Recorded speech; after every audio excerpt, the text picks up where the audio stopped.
everyone. We're going to walk you guys through some moves in the 90-90 base position as well as pails and rails from this position. So right here we have Erin set up in 90-90. So her lead leg is forming a 90-degree angle from here at the knee and at the ankle. And then her back leg is also forming a 90-degree angle in the same joint pattern.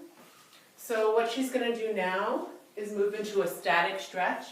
So she's going to lean forward as far as she can, and she's going to think about bringing her belly button forward over her leg and her chest forward over her leg, so her back is going to stay pretty extended.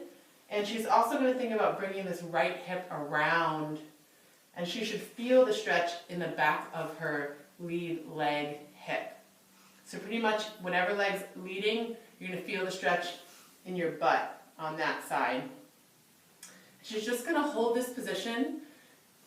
Normally at home, you want to hold this position for about 2 minutes at your end range, and you just want to breathe into it, relax somewhat. It's going to feel uncomfortable. For the purposes of this video, we're not going to hold it for 2 minutes.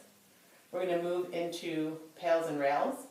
And making sure you're not getting any closing angle pinch. So it shouldn't pinch in front. The stretch should all be deep in back. Yes, and if this position is too hard for you, you can post out to the side a little bit and open up.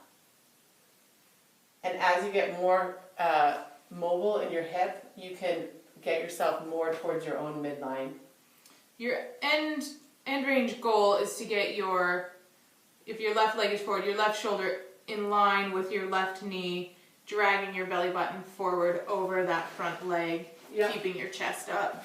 And if you have a yoga block at home, you can put that in between your chest and your thigh as a cue to sort of squeeze the block and not just collapse over your front leg.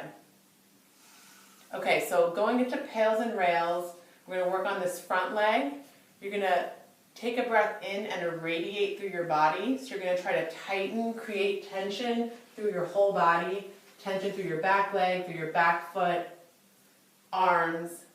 And then you're going to start slowly ramping up a contraction with your front leg. So you're going to be pushing from your foot all the way through your knee into the ground. Gradually, when you get to your safest maximal contraction, you're going to hold that for about 10 seconds, which Erin is doing right now. And then you're going to gradually release that contraction with control. Without coming out of the position at all? Yes, you're going to stay at the end range the whole time. And then you're going to go into your rails contraction, where you're going to think about pulling your body towards your leg and your leg towards your body. And you also want to think about getting that tailbone up toward the sky. So you're basically pulling yourself deeper into the stretch. And then you're going to hold that at your safest maximal contraction for 10 seconds. And then you're going to slowly relax that without coming out of the position. And you can either choose to do another set of pails and rails at the same spot, or you can just relax into the new range of motion that you've created and do another static stretch. And that's probably the most important part of the whole thing, is to not do your rails and then collapse out of it, but to maintain that end range, that new end range motion that you've gained, and sink down into that as your new end range option. Okay, so now Erin's going to turn to face her back leg, and she's going to show you what pails and rails look like for your back leg along with the static stretch.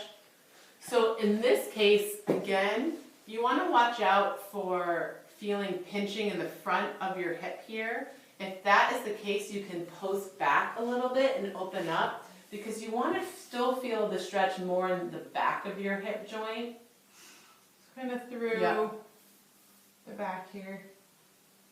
So again, another thing to think about with these is to keep that knee down. One thing we like to do here is to cue that by pushing down on a tennis ball. You're trying to expand your hip range of motion. So after you held that position, for about 2 minutes. Then you would work on your pails and rails from this position. So just to talk you through it before we do it, your pails are going to be thinking about externally rotating this hip. So the idea of lifting this knee up without actually lifting it. So you're going to use your glutes, strong glute activation. Your heel's going to almost push into the ground like you're pushing against resistance. And you're going to hold that for 10 seconds. And then your rails contraction is the opposite. You're almost spiraling your leg into the ground, into internal rotation, and deepening the stretch. Okay, so we're going to start off. Erin's going to go back to her starting spot. And she's going to irradiate through her body, pushing down on this ball if she can, except it slipped out. And then she's going to go into her pails contraction. So again, it's like you have someone pushing down on your knee.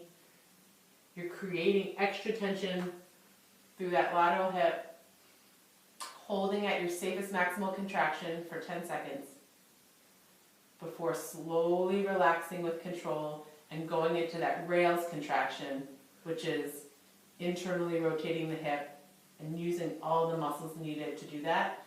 If you were in the original position, you could also think about doing that while pulling yourself more into the position using your arm. Good, and then she's going to slowly relax and come out. Again, you could repeat your pails and rails, or you could just go back to a static stretch. Either way. Okay, that's pails and rails.